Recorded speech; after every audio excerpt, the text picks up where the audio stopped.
La formation pour laquelle vous avez été sélectionné, qui va vous prendre 5 jours, du lundi 4 au vendredi 8 mars. Malgré l'agenda vraiment très serré du recteur, il a tenu à être avec nous parce que l'entrepreneuriat, comme vous le savez, est le premier pilier de l'université de Parakou. Merci. Alors, très cher formateur, donc consultant, envoyé par l'ADPME pour concrétiser le partenariat que l'université de Parakou a amorcé avec l'agence. Amorcer un certain nombre d'actions concrètes pour vous donner une autre chance d'insertion professionnelle. Tout le monde se plaint, hein, le niveau de chômage est élevé.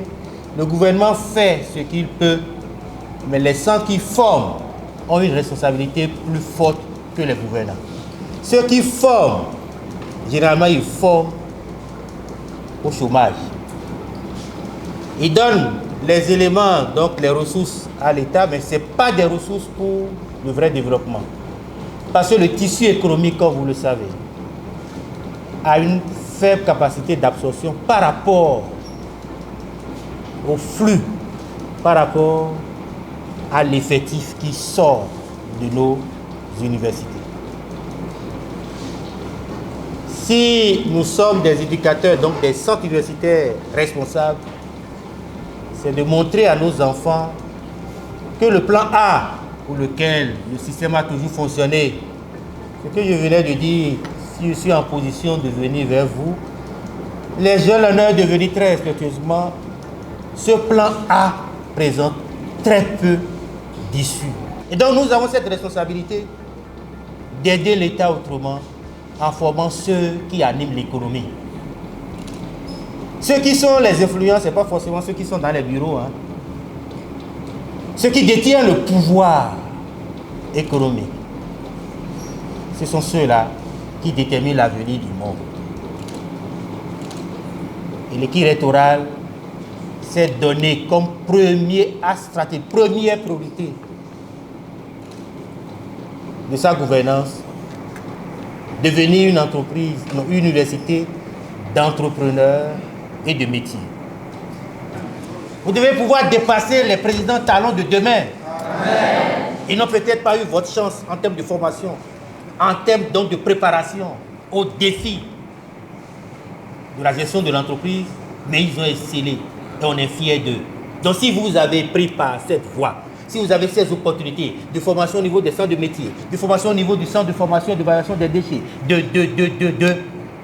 ben, vous imaginez, demain, c'est des gens qui doivent vous tirer des chapeaux et dire « Mes enfants, vous nous avez dépassés ». Parce que le père est fier de voir son enfant le dépasser. Petit opérateur économique de la République du Bénin, c'est un honneur et un bonheur d'être ici.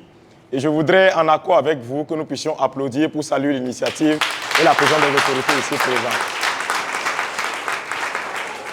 À travers ces applaudissements, nous voulons dire nos mots de remerciement et de félicitations parce que pour nous, c'est une occasion ultime de pouvoir suivre une formation en entrepreneuriat conformément à la vision de monsieur le recteur.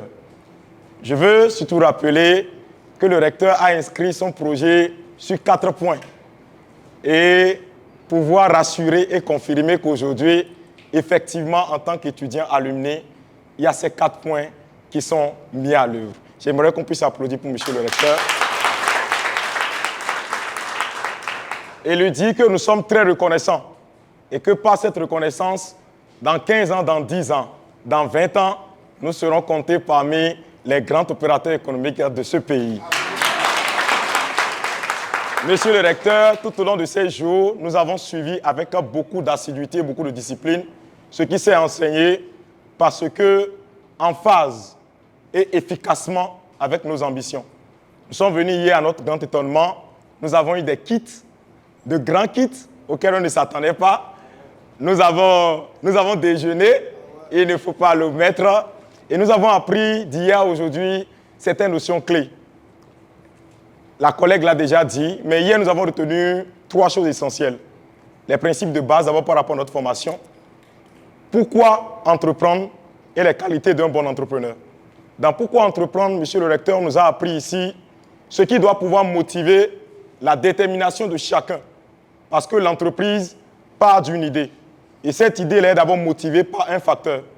Et nous avons pu voir que tous autant que nous soyons, le facteur peut être différent. Pour d'aucuns, c'est la passion. Pour d'autres, c'est le besoin d'incarner certaines valeurs. Pour d'autres, c'est la perpétuation des valeurs économiques, familiales. Et pour d'autres, plusieurs facteurs.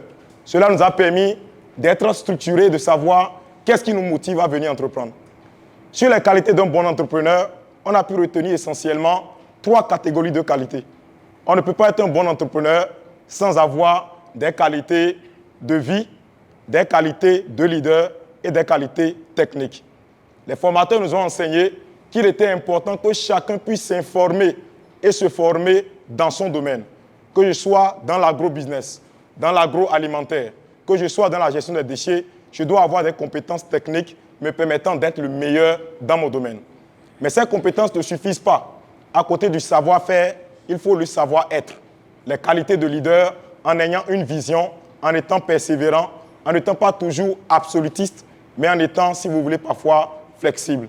Et aujourd'hui, nous avons démarré avec les méthodes d'analyse de données où on nous a appris qu'il est important de pouvoir identifier un besoin, trouver une solution à ce besoin et analyser pour pouvoir trouver les solutions idoines. Et nous remercions les membres de l'équipe de l'Agence de développement des petites et moyennes entreprises. Nous remercions également les diverses autorités ici présentes. Nous avons reçu des connaissances aussi sur l'aptitude d'un entrepreneur, les qualités que l'entrepreneur doit avoir. Et cela nous permet de se préparer psychologiquement au monde de l'entrepreneuriat. Parce que c'est un monde qui donne beaucoup, mais qui nécessite beaucoup de sacrifices.